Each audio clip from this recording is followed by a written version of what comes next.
Bom dia, gente. Nós vamos aqui começar uma nova atividade aqui, certo? Novos conceitos.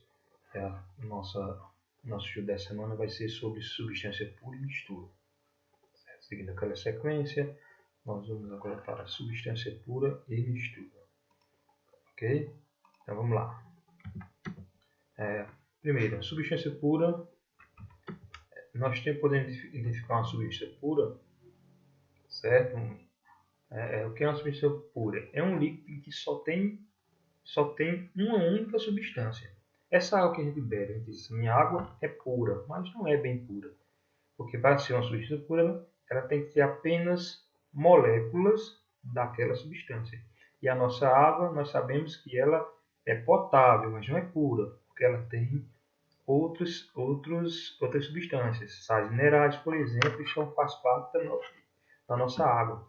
A água pura mesmo, água destilada e destilada, só tem água mesmo e nenhuma outra substância, ela não é própria ao nosso consumo, né? Porque o que faz a água ser tão saborosa são pequenas substâncias, os sais minerais que existem nela, né? A gente pode verificar quando é pura pelo ponto de fusão e o ponto de ebulição. O ponto de fusão nós vimos é a passagem do estado sólido para o líquido e ponto de ebulição, passagem do estado líquido para o estado gasoso. Durante as mudanças de estado, a gente pode ver quando a substância realmente é pura e quando ela não é. Certo? Então veja, ponto de fusão, ponto de fusão passar do estado sólido para o líquido e ponto de ebulição passar do estado líquido para o estado gasoso. Aqui tem sólido, mas eu vou consertar aqui, viu? Para o estado gasoso, aqui é gasoso, ok? Então como é que se comporta isso aí? Como é que eu vou fazer eu saber pela temperatura quando a substância é sólida, é pura ou não, né? Certo. Vamos ver aqui um gráfico. Aqui tem a explicação. Vamos ver um gráfico aqui. Veja, quando a substância é pura, vamos dizer que isso aqui é água pura. Eu vou aumentando a temperatura, ó, tempo aqui e aqui a temperatura. A temperatura vai aumentando, certo? À medida que passa o tempo, a temperatura vai aumentando. Então, quando chega no ponto de fusão, que é do sólido para o líquido, e vou ter um período em que vou ter o sólido e o líquido. E não vai mudar a temperatura, continua zero na água pura. Então, quando acaba a substância água sólida, fica só líquida, a temperatura volta a aumentar, com o passar do tempo. Com o passar do tempo aqui, ó, a temperatura continua a mesma. É isso aqui, está dizendo isso aqui, esse gráfico. Passou, quando começa a aumentar, quer dizer que a água passou toda do sólido, que estava aqui, para o líquido. Então, vai chegar até um ponto líquido e vapor, ou gasoso, né? Então, aqui, ó, também aqui, ó, nesse espaço aqui, a água não deixou de ser, não mudou de temperatura, ficou 100 graus. Notem que esse período é período de mudança, não há alteração. E isso só acontece nas substâncias puras, certo?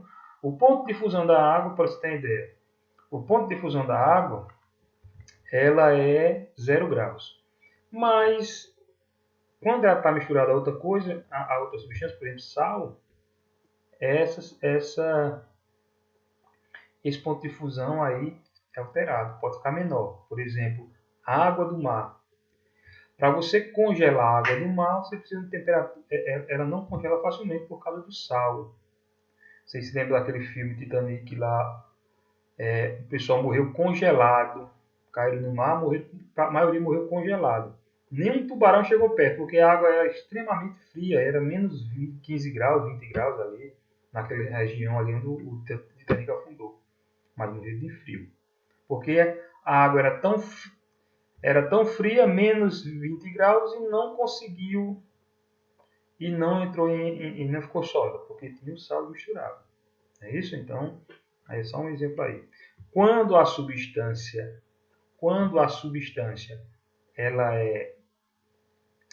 não é pura, durante a passagem do estado sólido para o estado líquido, há uma alteração na temperatura. Aqui, ó, tá vendo aqui a passagem aqui, ó? Aqui é uma inclinação. Aqui não, aqui é uma retinha, ó, porque não houve alteração. Aqui começou nesse valor e terminou nesse, ó, uma variação de temperatura durante a passagem do estado sólido e líquido. Aqui podemos dizer que é água com sal, certo? Então aí nós temos essa diferença aí, ok? Vamos lá. Outra coisa que a gente pode ver também é as substâncias simples e substâncias compostas, certo? Uma das principais características é que a substância composta ela vai sofrer decomposição. A água, se eu passar uma corrente elétrica, a água formada por H2O, ela vai se transformar em hidrogênio e oxigênio, se eu passar uma corrente elétrica, certo? Então, já o hidrogênio e o oxigênio não conseguem mais se decompor, porque já estão no seu estado fundamental. Então, eu digo que isso aí é uma substância simples, certo? E aqui eu tenho uma substância composta. Professor, substância simples e substância composta. A água é uma substância composta. Diga isso de outra maneira. Vamos lá.